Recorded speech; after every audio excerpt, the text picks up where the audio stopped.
Lâmpada para os meus pés é a tua palavra e luz para os meus caminhos. Salmo 119, versículo 105.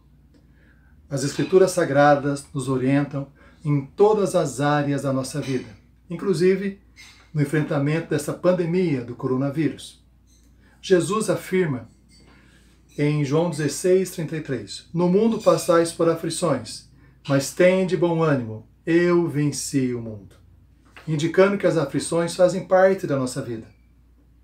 Mas é necessário nós não perdermos o ânimo.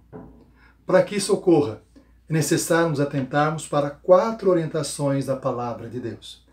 A primeira delas é não julgarmos. Jesus diz em Mateus 7, de 1 a 3, não julguem os outros, para que vocês não sejam julgados por Deus. Porque Deus julgará vocês do mesmo modo que vocês julgarem os outros. E usará com vocês a mesma medida que vocês usarem para medir os outros. Por que é que você vê o cisco que está no olho do seu irmão e não repara a trave de madeira que está no seu próprio olho? É comum, em momentos e aflições, como essa pandemia do coronavírus, as pessoas procurarem culpados. Nós temos ouvido, visto, nas redes sociais, algumas pessoas afirmarem que essa pandemia é provocada pela ira de Deus contra o pecado do homem. E para fundamentar essa afirmação, essas pessoas citam o carnaval brasileiro e filmes que denigrem a imagem de Cristo. Entretanto, se isso for verdadeiro, essa ira de Deus viria naturalmente, principalmente sobre o Brasil, que é o país do carnaval, viria também principalmente sobre as pessoas que praticaram esses atos, que são os mais jovens. Entretanto, essa pandemia já está no mundo inteiro. A maioria dos países do mundo estão passando pela pandemia do coronavírus. E essa enfermidade, ela é muito mais prejudicial para as pessoas que têm mais de 60 anos de idade e apresentam alguma doença que diminui a sua imunidade. Portanto, afirmar que a ira de Deus sobre o carnaval, que a ira de Deus sobre esse tipo de filme, no mínimo, é questionável. É interessante observar que na história isso já aconteceu. Na peste negra, no século XIV, na febre amarela, no final do século XIX, na região de Campinas, principalmente. Na gripe espanhola, em 1918. Todas as vezes, praticamente, que é uma pandemia, as pessoas procuram dizer que ela é provocada pela ira de Deus e elegem algum culpado por essa ira. Certa ocasião, Jesus, caminhando, viu um homem cego. E os seus discípulos lhe disseram, Mestre, quem pecou? Esse ou seus pais para que nascesse cego? Jesus prontamente respondeu, nem ele pecou, nem os seus pais, mas foi para que nele se manifestasse a glória de Deus. Portanto, um julgamento sobre uma enfermidade, dizendo que ela é provocada pela ira de Deus, é questionável. Ela pode ser, inclusive, para a manifestação da glória de Deus, como diz o Senhor Jesus Cristo. Uma segunda atitude necessária, uma segunda orientação necessária que a palavra de Deus nos dá, é examinarmos. A Bíblia nos diz, examinem todas as coisas, retenham o que é bom. 1 Tessalonicenses 5:21. Nessa época de pandemia, as redes sociais são permeadas por mentiras. Pessoas que passam informações que de forma nenhuma são verídicas, falando de cura da enfermidade, apresentando receitas milagrosas para fazer álcool gel e assim por diante, apresentando dados questionáveis, apresentando teorias de conspiração e assim por diante. A palavra de Deus também nos orienta no livro de Provérbios 14:15 o seguinte: o ingênuo dá crédito a tudo que se diz, mas o prudente reflete antes de dar um passo. Em outras palavras, eu preciso duvidar de toda a informação que é colocada nas redes sociais.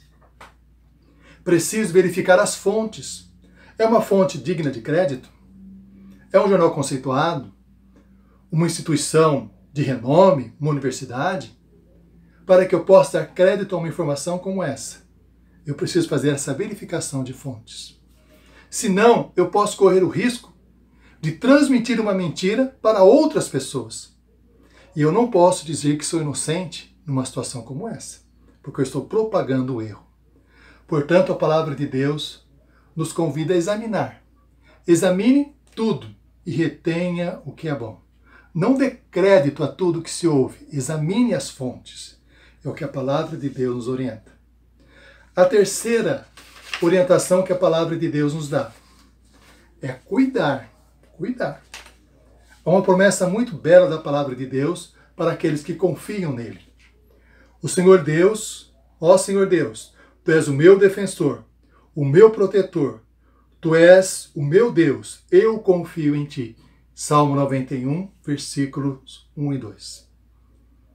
E esse mesmo salmo afirma que uma pessoa que tem essa confiança em Deus, Deus vai fazer maravilhas na sua vida. O que Deus fará? Ele te livrará do laço do passarinheiro e da peste perniciosa.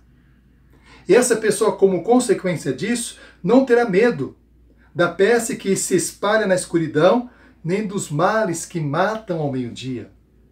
Promessa de Deus e proteção diante da peste. Mas, dificilmente a promessa de Deus vai se cumprir sobre uma pessoa que se rebela contra Deus. Uma pessoa que se revolta contra Deus. Mas como uma pessoa pode se revoltar contra Deus? A Bíblia nos fala em Romanos 13. Diz assim, Romanos 13, versículo 1 e 2 e o versículo 4.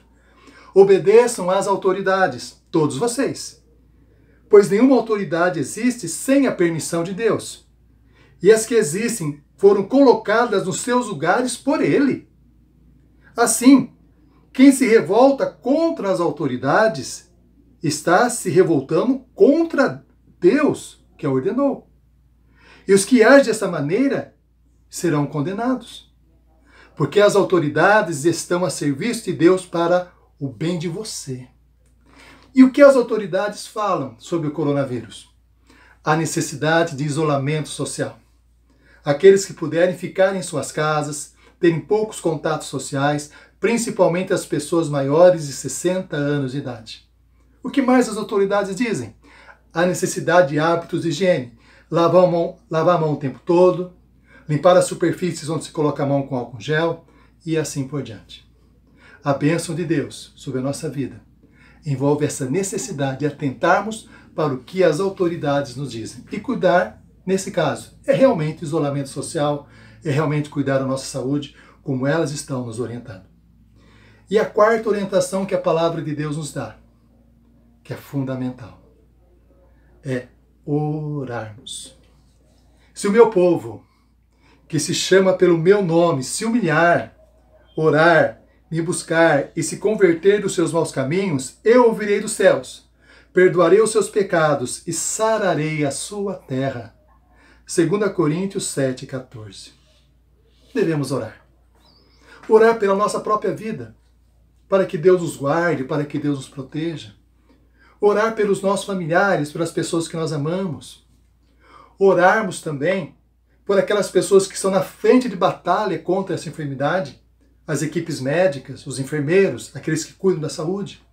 Orarmos pelas autoridades, que Deus lhe dê sabedoria nas suas decisões. Orarmos por todos aqueles que carecem da glória de Deus. Orarmos para que Deus cure a nossa terra. Orar para que Deus, na sua misericórdia, faça com que essa enfermidade, essa pandemia passe. Orar ao Senhor. E a palavra de Deus nos fala da importância de orarmos pelas autoridades. Lá em 1 Timóteo 2, versículo 1 e 2. E é necessário também confiarmos em algumas promessas preciosas da palavra de Deus. No Salmo 30, versículo 5. O choro pode durar uma noite, mas a alegria vem pela manhã. Essa pandemia vai passar com a graça de Deus. E quando olharmos para o futuro, como devemos ver o nosso futuro? De acordo com o que a palavra de Deus nos diz, no Salmo 23, versículo 6. Certamente, a bondade e a misericórdia do Senhor me seguirão todos os dias da minha vida. E habitarei na casa do Senhor para todos sempre. E guardarmos em nosso coração essa palavra especial do Senhor Jesus Cristo, que diz o seguinte a cada um de nós: no mundo passais por aflições, mas tende bom ânimo, eu venci o mundo.